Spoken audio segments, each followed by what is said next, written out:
In a previous video, I mentioned that some of the Pauline epistles are disputed whether Paul wrote them. This is a concept called pseudonymity. Pseudonymity means that the work was not written by the person that it indicates wrote it. Pseudonymity. Some people are really troubled by the possibility that a work in the Bible that says by Paul might not have been written by Paul. So we want to focus in this video on the idea of pseudonymity. We'll begin with an example, and then I want to give an explanation, and then we'll finish with some reflections about pseudonymity.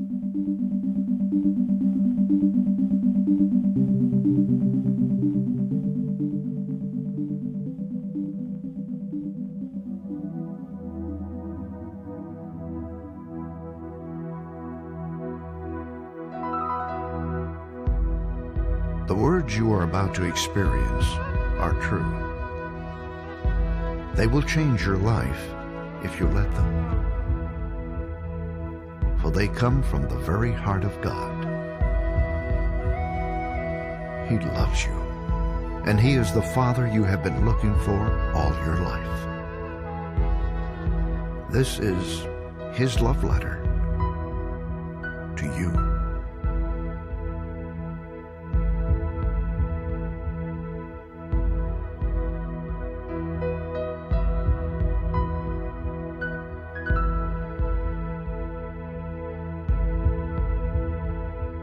My child, you may not know me,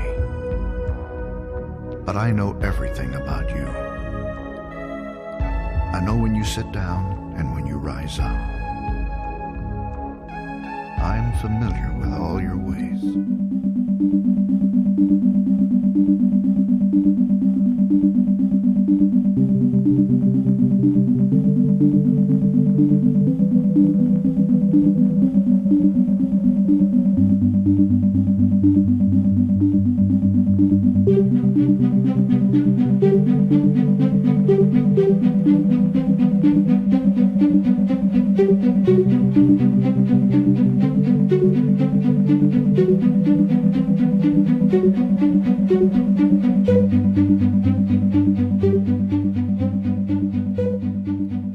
Pseudonymity is a well-known device of writing in someone else's name. As we saw in the little video clip, it was as if it was written as if God wrote it, as if God is our dad and wrote this thing, as if He sat down and wrote it. Were you fooled? Did you think God actually wrote it? No. You knew that a human wrote it, so why? Why did the human write it as if God wrote it? For a particular purpose. The purpose of getting you into a particular frame of mind. Not to deceive you, but to shape the work in a way that you would understand how to receive it.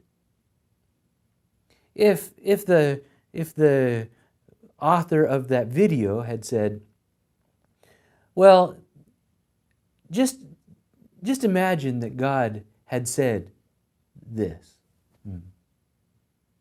would it have impacted you in the same way? No, because it's a subtle way of putting us into a particular frame of mind. It's a literary convention, not meant to deceive.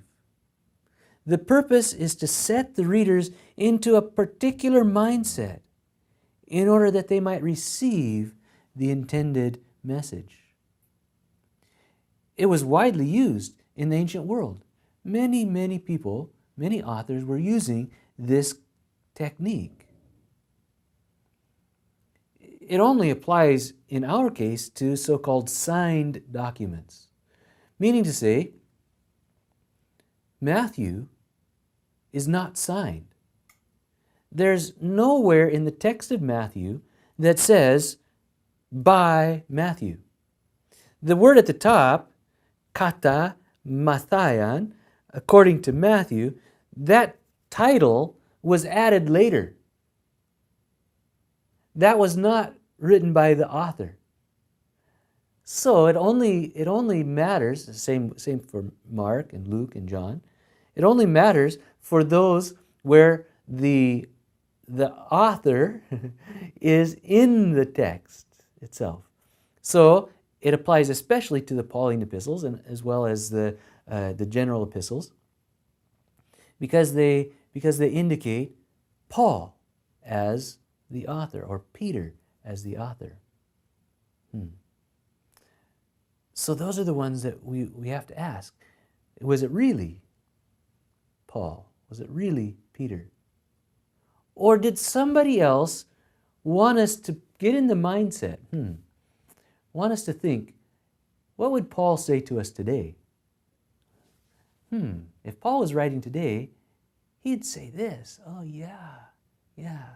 So that's a possibility for pseudonymity in the Gospels, or rather in the New Testament.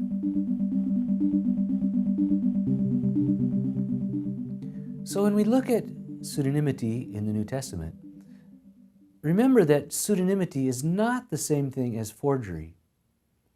A forgery is very much like a pseudonymous writing, except that forgery means intent to deceive. For example, if I painted a very beautiful painting and put there Pablo Picasso, why would I do such a thing? Well, nobody would be fooled if I did it, but some people might do that because they want to sell it to get a lot of money because, aha, here's a Pablo Picasso painting. Wow, such nice. And people would spend millions of dollars for such a thing.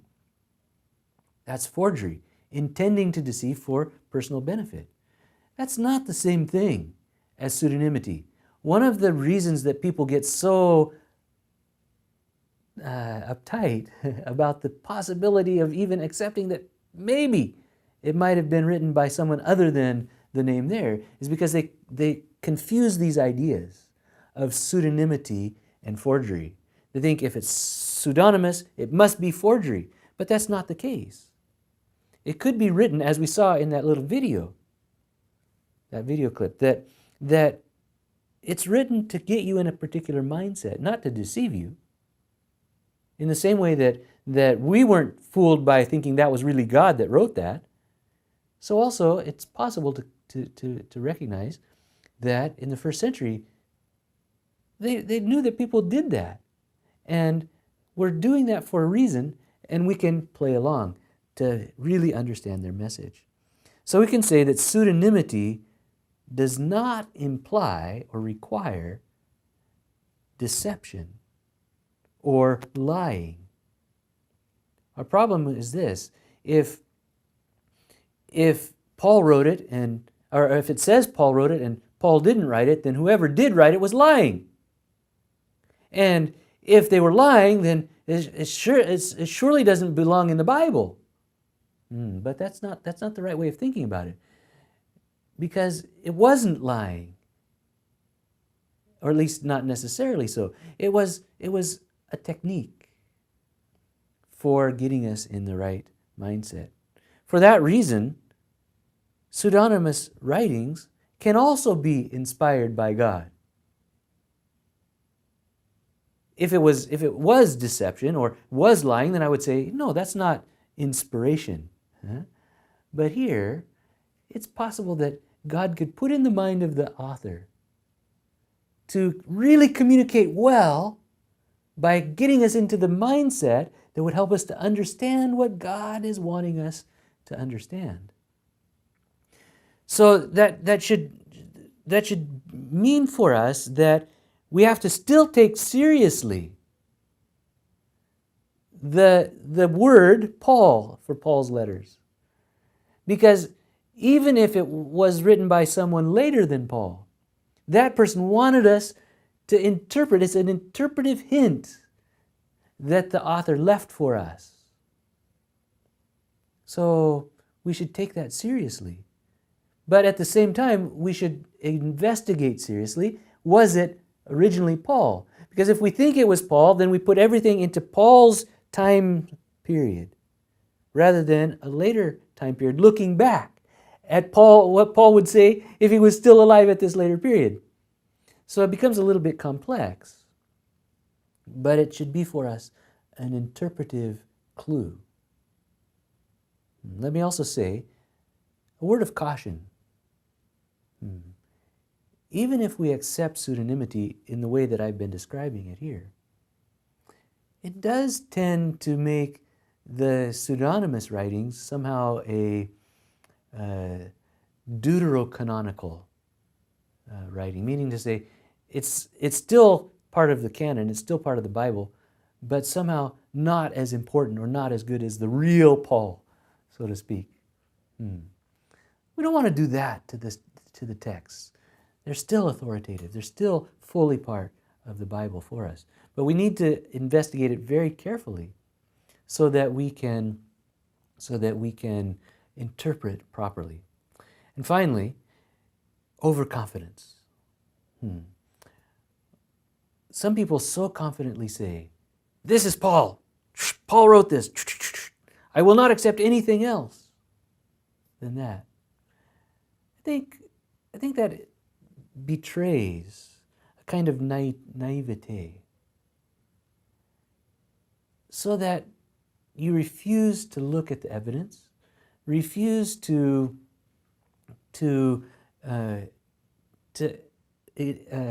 investigate the possibility as I've been describing it.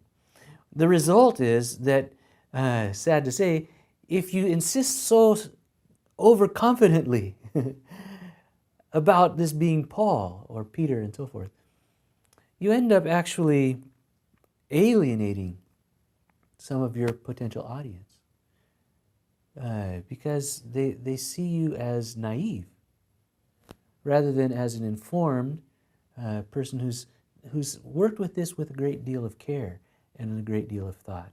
So I encourage you to think deeply about the writings of the New Testament.